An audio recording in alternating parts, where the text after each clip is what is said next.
Marcus Williams was a big deal in the banking world. At 4 to 5, he had the confident walk of someone who always got what he wanted. His expensive suits matched his serious personality. People at work both looked up to him and were a little afraid of him.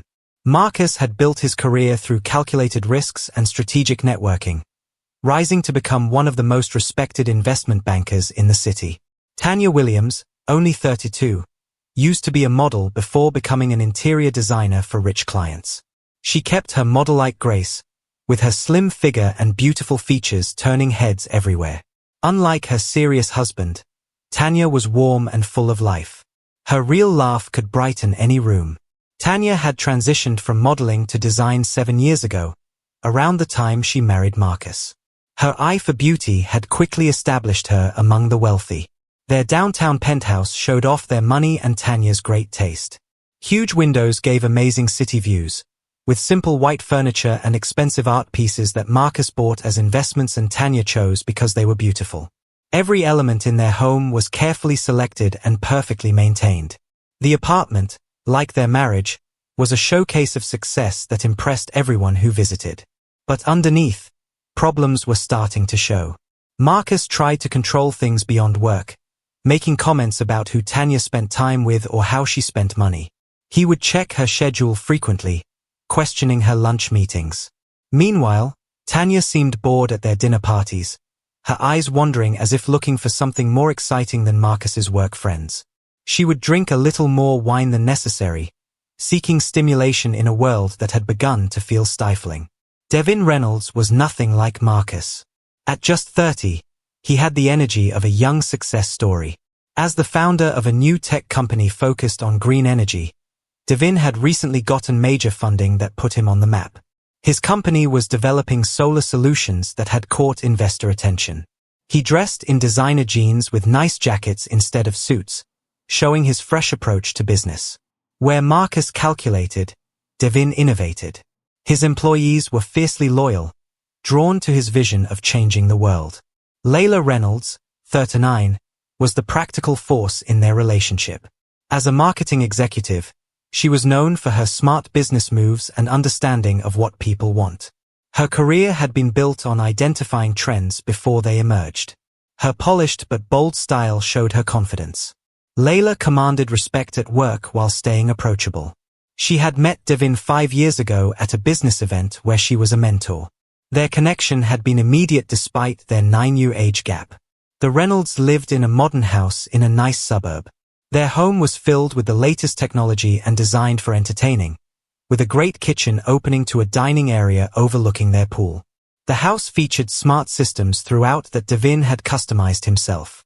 Unlike the Williams' perfect-looking home, the Reynolds house felt comfortable and made for enjoying life. Their space reflected their approach, forward-thinking, practical, and focused on experiences rather than appearances.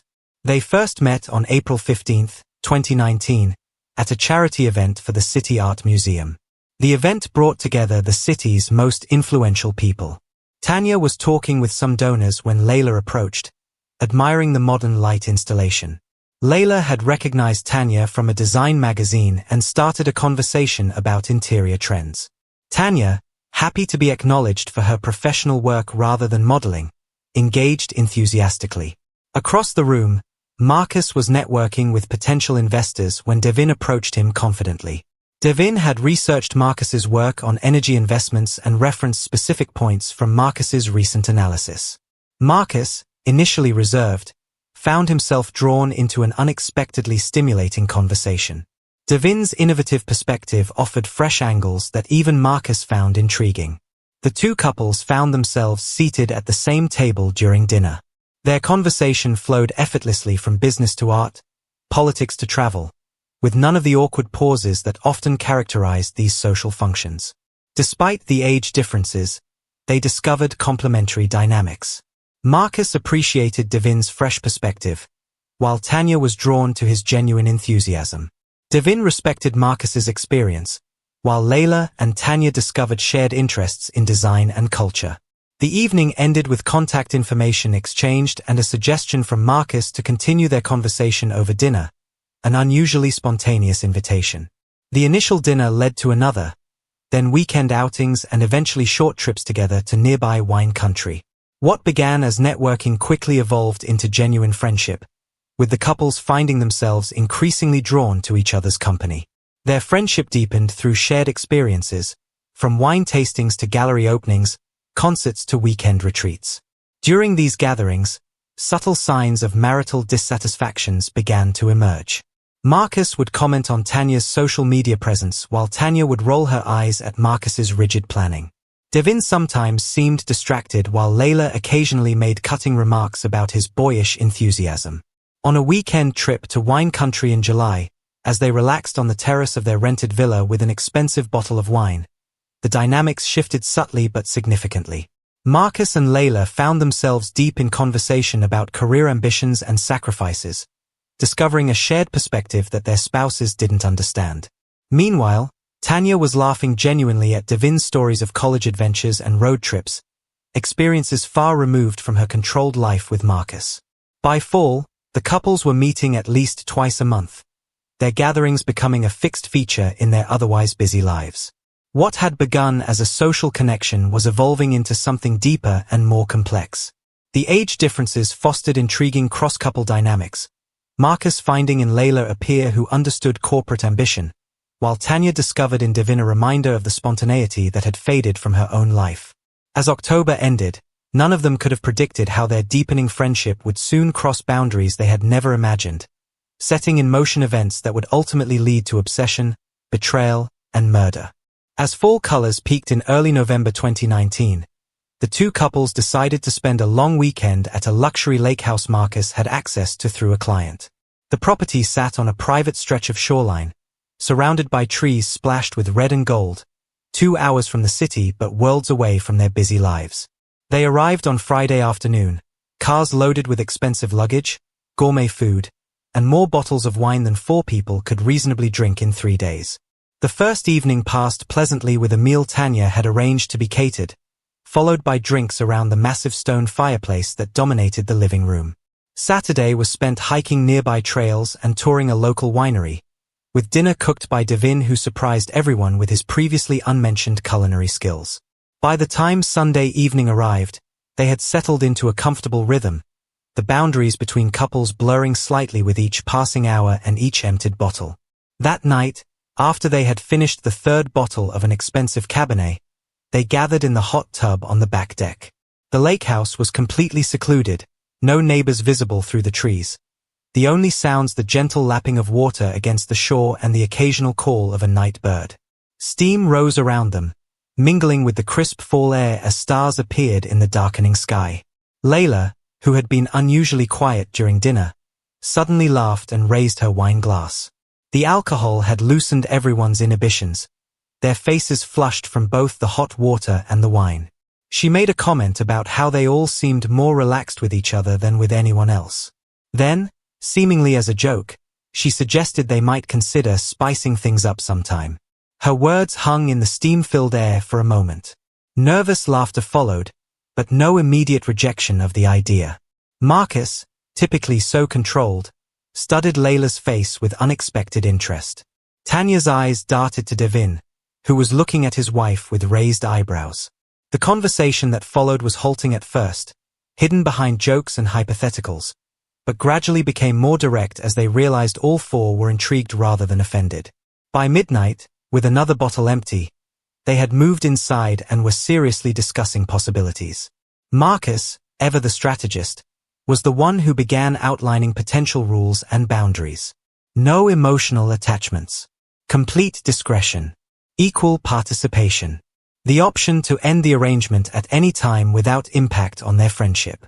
Most importantly, they agreed to try once with the understanding they could never speak of it again if it didn't work out.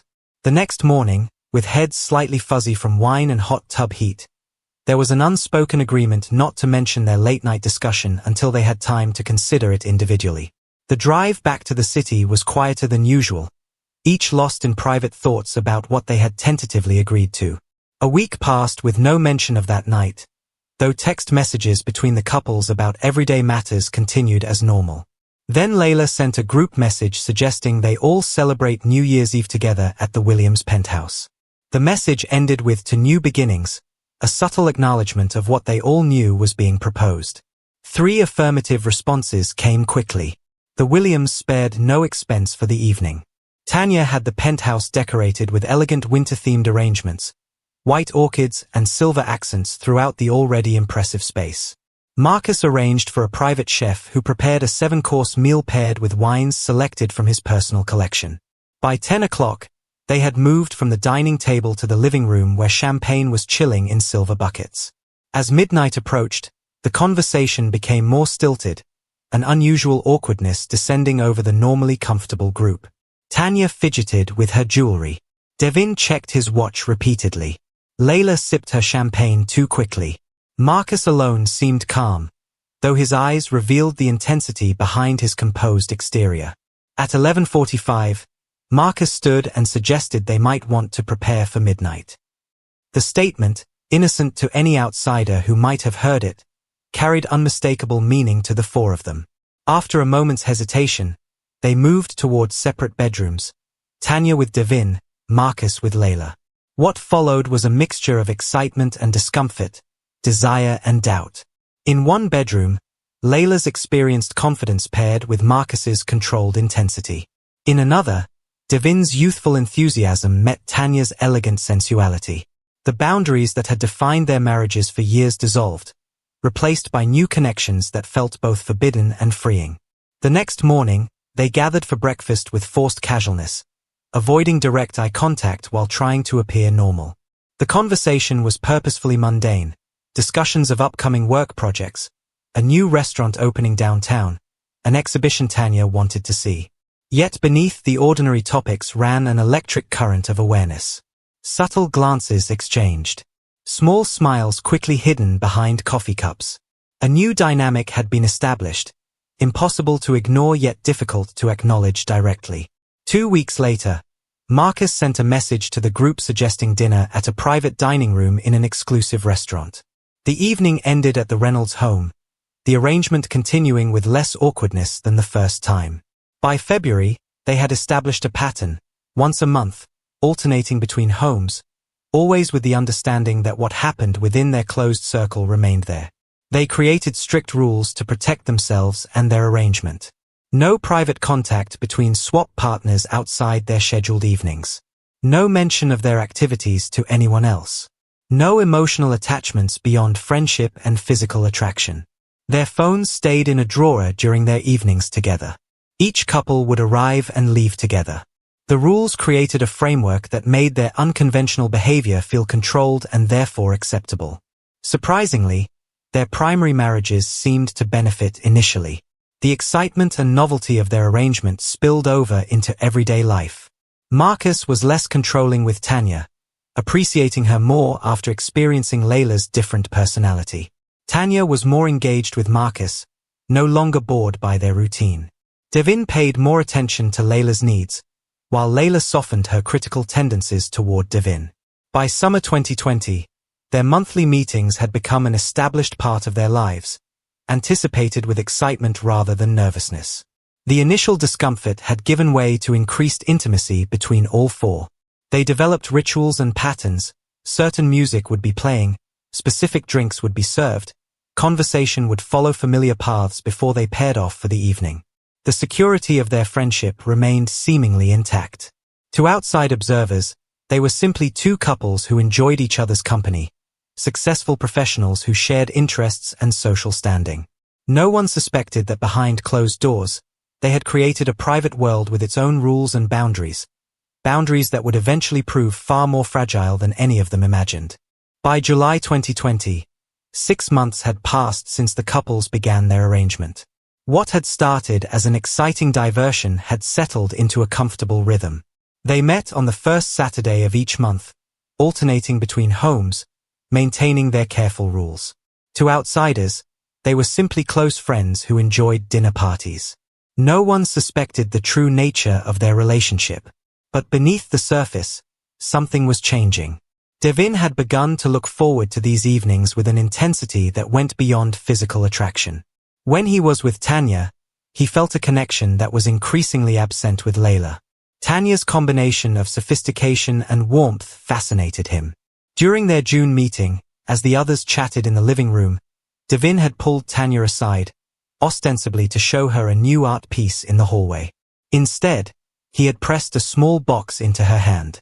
Inside was a delicate silver bracelet with a tiny charm in the shape of a paintbrush, a reference to her abandoned dream of becoming a painter rather than a designer. Tanya had been stunned by the thoughtfulness of the gift, but alarmed by what it represented, a clear violation of their arrangement's rules. No gifts, no special attention, no connection outside their monthly evenings. Despite her concerns, Tanya had slipped the bracelet into her purse, worn it the next day, and sent Devin a photo of it on her wrist, the first direct message between them outside the group chat. This small breach opened a floodgate. Within days, they were exchanging private messages daily, sharing thoughts and jokes they didn't include in group conversations. During the group's July gathering, the dynamic had shifted noticeably. Devin's eyes followed Tanya around the room. His hand lingered on hers when passing a drink. Tanya, though more careful, reciprocated with subtle glances. Marcus, absorbed in a business discussion with Layla, seemed oblivious to the charged energy between his wife and Devin. Layla, however, watched with growing suspicion. By early August, Devin and Tanya had escalated their connection. Devin suggested meeting for coffee at a small shop across town, far from their usual neighborhoods. Tanya agreed after initial hesitation, telling Marcus she was meeting a potential client. Their conversation flowed effortlessly, time slipping away until they realized they'd been talking for nearly 3 hours. The coffee shop meeting became a weekly occurrence, each carefully planned to avoid detection. Devin would take working lunches away from his office. Tanya would schedule fictional client consultations. They chose locations unlikely to be frequented by anyone in their social circles, paying in cash to avoid credit card trails. By late August, these innocent meetings had evolved into something far more dangerous.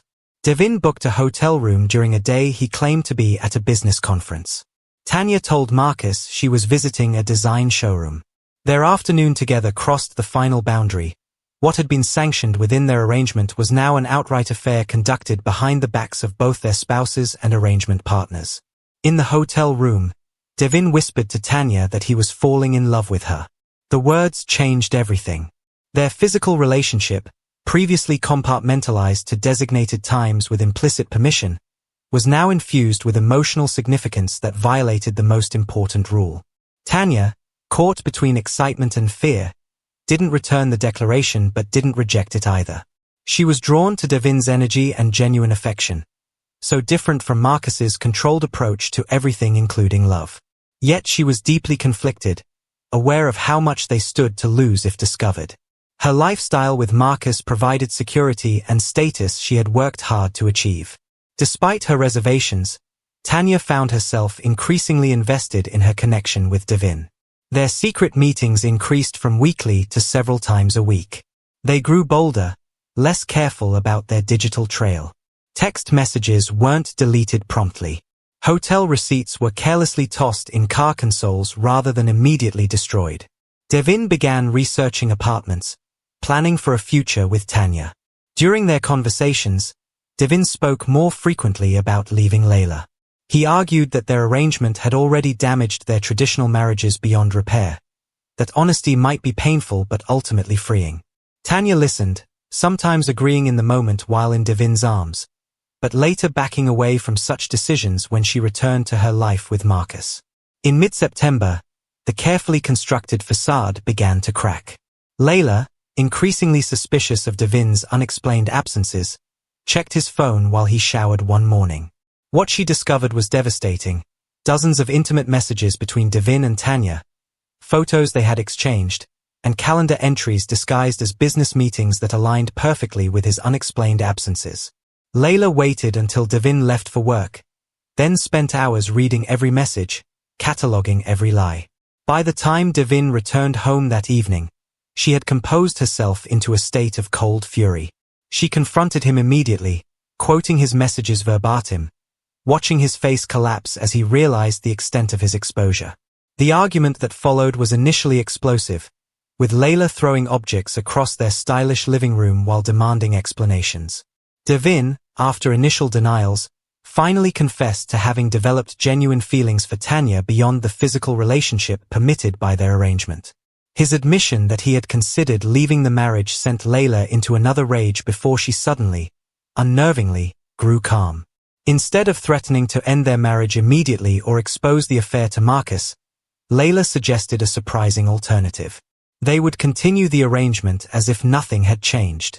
She would keep Devin's secret temporarily, giving him time to get over this infatuation, while she decided what she wanted from their marriage. Her seemingly reasonable response masked a calculating fury. As Devin agreed with relief to her terms, promising to end his private relationship with Tanya, Layla was already forming plans. She had invested too much in their life together to allow herself to be discarded for another woman, especially one from their intimate circle. Meanwhile, Marcus remained completely unaware of the affair between his wife and Devin. He continued to participate in their monthly arrangement, blind to the undercurrents of tension and deception swirling around him. His focus remained on his work and the controlled pleasure of their unconventional lifestyle, never suspecting that the careful boundaries they had established had been shattered. The holiday season arrived with festive atmosphere, but for the two couples, December brought growing tension beneath the surface. Despite Layla's discovery of the affair, she insisted they maintain appearances, including their traditional Christmas gathering at the Reynolds home on December 23, 2020. Devin had reluctantly agreed, believing it would give him time to figure out how to end things with Layla. The Reynolds home was decorated tastefully, with a large tree adorned in silver and blue ornaments. Holiday music played softly as they exchanged gifts, drank mulled wine, and maintained a facade of normalcy. Marcus, still unaware of the affair, commented on how well everyone seemed to be getting along despite the stresses of the unusual year. Layla had prepared an elaborate dinner, taking special care with the presentation. She smiled and refilled wine glasses with practiced grace, though her eyes rarely left Devin and Tanya. The conversation remained superficial, discussions of business prospects, comments on recent films, plans for potential travel once restrictions eased. After dinner, they moved to the living room where Layla suggested they continue their special arrangement to celebrate the holidays. Marcus readily agreed, while Devin and Tanya exchanged quick glances before nodding. As had become their custom, the couple separated, Marcus following Layla upstairs while Devin and Tanya remained in the guest room. Once alone, Tanya whispered news that shattered their careful pretense. She was 8 weeks pregnant. Devin's face drained of color as he processed the implications. He asked if she was certain about the paternity. Tanya explained that it had to be his. She and Marcus had been using protection during their infrequent intimate moments, while she and Devin had been careless during one of their hotel meetings. Devin excused himself, claiming he needed a drink. In the kitchen, he gripped the counter, mind racing. When Tanya followed him minutes later, he made a decision. Looking directly into her eyes, he told her he wanted them both to leave their marriages. The baby was a sign they needed to stop hiding. He would tell Layla tomorrow, after Marcus and Tanya had left. What they didn't realize was that Layla had come downstairs for water. Hearing voices in the kitchen, she had stopped in the hallway, listening as Devin and Tanya discussed the pregnancy and paternity. She remained frozen as Devin declared his intention to leave her. Her fingers tightened around the water glass as Tanya agreed to consider leaving Marcus. Layla stepped into the kitchen doorway, the glass still clutched in her hand. Her face was a mask of cold fury. "So this is why you've been so agreeable lately," she said to Devin. "You've been waiting for the right moment to leave me for her." Tanya stepped back, instinctively placing a hand over her stomach. Devin moved forward, attempting to calm the situation, but Layla wasn't interested in his explanations. Her voice remained low but intense as she detailed every sacrifice she had made for their marriage. The confrontation escalated quickly. Layla's controlled fury gave way to raw emotion as she hurled accusations at both of them.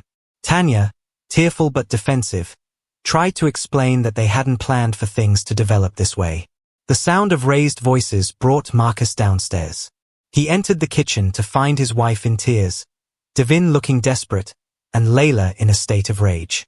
When Layla turned to him and spat out the truth about the affair and the pregnancy, Marcus stood motionless for several seconds, processing the betrayal. His reaction, when it came, was unexpected. Rather than directing his anger at Tanya, he lunged at Devin. The physical altercation that followed was brief but violent. Marcus's fist connecting with Devin's jaw, Devin stumbling backward into the kitchen island, glasses shattering on the floor. Tanya screamed for them to stop while Layla watched with strange detachment. It ended as quickly as it began. Marcus, breathing heavily, ordered Tanya to get her coat. They were leaving. Tanya, after a last glance at Devin, followed her husband without argument. In the weeks that followed, all contact between the couples ceased. Tanya told Marcus the baby was his, hoping to save her marriage. Marcus, though suspicious of the timing, chose to believe her for the sake of his reputation. Devin made repeated attempts to contact Tanya, but his calls went unanswered. Layla and Devin continued living in the same house but as strangers, discussing divorce details with cold efficiency. On January 17, 2021, Tanya Williams was found dead in her car in the parking garage of her gym. A morning attendant discovered her slumped over the steering wheel. The preliminary police report indicated she had been stabbed multiple times. The attack had been brutal and efficient, suggesting the killer had approached her as she entered her vehicle. Despite the public location, there were no witnesses. The security cameras in that section of the garage had been non-operational for maintenance, creating a perfect blind spot for the killer. Tanya's designer purse remained untouched on the passenger seat, ruling out robbery as a motive. Detective Sarah Morales was assigned to the case. Her first step was interviewing Marcus, who appeared genuinely devastated. He provided a solid alibi. He had been at his office during the estimated time of the murder, with multiple colleagues confirming his presence and security footage showing him in the building's lobby. When the detective reached Devin, he broke down completely. Between sobs, he confessed to his affair with Tanya but insisted he had nothing to do with her death. He revealed the pregnancy and his belief that the baby had been his, providing a potential motive that immediately made him the prime suspect. However, Layla quickly provided an alibi for her husband. She stated firmly that Devin had been home with her all morning, working remotely while she prepared for an important presentation. She showed the detective her calendar and mentioned a delivery person who had brought a package around the time of the murder, potentially confirming their presence at home. As Detective Morales left the Reynolds home, she noted the strange calmness in Layla's demeanor compared to Devin's emotional collapse. The case was far from closed, with the evidence pointing in multiple directions and the tangled relationships creating a web of possible motives, alibis, and suspects. Detective Angela Morris took the lead on Tanya Williams' murder case, bringing 15 years of homicide experience to the investigation. Within the first week, she conducted extensive interviews with Marcus, Devin, and Layla, noting contradictions in their stories about their relationships. Digital forensics revealed the full extent of Devin and Tanya's affair through recovered text messages and hotel receipts. More shocking to the investigation team was the discovery of the consensual wife-swapping arrangement that had preceded the affair. Initially, suspicion fell heavily on Devin. His affair with the victim, emotional instability following her death, and potential jealousy over her decision to stay with Marcus created what the prosecution called a perfect storm of motive. But Layla's alibi for Devin remained unshaken, and no physical evidence linked him to the crime scene. The investigation shifted when Marcus's alibi showed a 20-minute gap where he was unaccounted for, potentially enough time to drive to the gym, commit the murder, and return to his office. His apparent acceptance of the pregnancy despite knowing its timing created additional suspicion. DNA evidence collected from under Tanya's fingernails was inconclusive, matching neither man's profile. Partial fingerprints found on her car door couldn't be matched to any suspect. 3 weeks into the investigation, Detective Morris felt the case slipping away. Then came the breakthrough they needed. A security firm enhancing footage from a camera across from the gym parking garage entrance identified a figure approaching at the estimated time of the murder. Though grainy, the footage clearly showed someone of female build wearing a hooded jacket and moving with purpose toward the garage. Detective Morris immediately ordered a re-examination of Layla's statements and alibi. While the delivery person confirmed dropping a package at the Reynolds home that morning, they couldn't verify who had accepted it. More damning was the cell phone data Detective Morris subpoenaed, showing Layla's phone connecting to towers near the gym during the critical time window. When confronted with this evidence, Layla maintained her composure, suggesting her phone might have been in her car, which Devin occasionally used. Detective Morris obtained a search warrant for the Reynolds home, executing it while Devin was at a therapy appointment. In Layla's home office, behind a false panel in her desk that contained important documents, officers discovered a knife wrapped in a blood-stained cloth. Forensics quickly confirmed the blood matched Tanya's. In the same hidden compartment, they found a small journal with entries dating back to when Layla first discovered the affair. The journal revealed an obsession with maintaining control and detailed surveillance of Tanya for weeks before the murder. Layla had tracked Tanya's gym schedule, noted when she would be alone, and planned the attack with chilling precision. One entry read, "She thinks she can take everything I've built. My husband. My social standing. My future. She'll learn what happens to people who try to take what's mine." When confronted with this evidence during interrogation, Layla's carefully constructed facade finally cracked. After hours of questioning, she confessed, explaining that she couldn't bear losing both her husband and her status to a younger woman, especially one from their intimate circle. She described waiting in the parking garage, approaching Tanya with the pretense of wanting to talk, then attacking when Tanya turned her back to enter her car.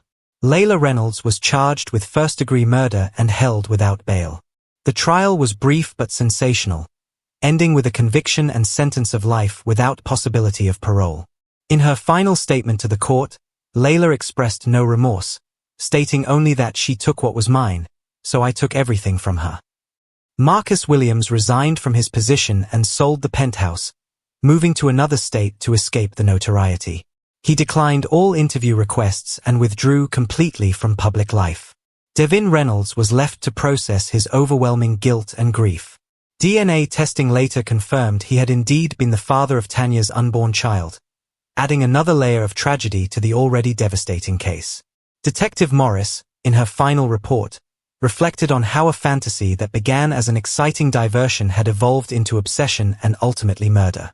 What started as a consensual arrangement between adults became deadly when boundaries were crossed and emotions involved, she wrote. This case stands as a cautionary tale about the dangers of secret lives and the potentially fatal consequences when control is threatened and obsession takes hold.